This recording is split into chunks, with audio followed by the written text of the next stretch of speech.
বুধবার কাটতে চলেছে পশ্চিমী ঝঞ্ঝার বাধা। ফের উত্তরে হাওয়ার গতিপথ অবাধে বুধবার রাত থেকেই।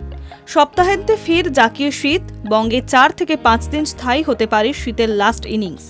শনিবারের মধ্যে 2 থেকে 3 ডিগ্রি পারদ পতনের সম্ভাবনা। কলকাতায় পারদ আরও একবার নামতে পারে 13-র ঘরে। দক্ষিণবঙ্গে পশ্চিমী ঝঞ্ঝা কিছুটা দুর্বল হওয়ায় সার্বিকভাবে পারদ জেলায় জেলায় কিছুটা নিম্নমুখী। ফলে দিন ও রাতের তাপমাত্রা সামান্য কমছে সব জেলায়।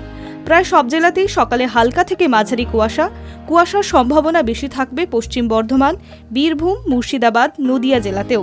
কলকাতা সহ বাকি জেলাতেও সকালের দিকে হালকা কুয়াশার সম্ভাবনা। আপাতত দক্ষিণবঙ্গের কোথাও বৃষ্টির সম্ভাবনা নেই।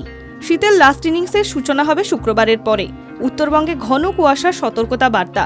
দার্জিলিং, জলপাইগুড়ি, কোচবিহার, উত্তর ও দক্ষিণ দিনাজপুর এবং মালদা জেলাতেও ঘন কুয়াশার দাপট।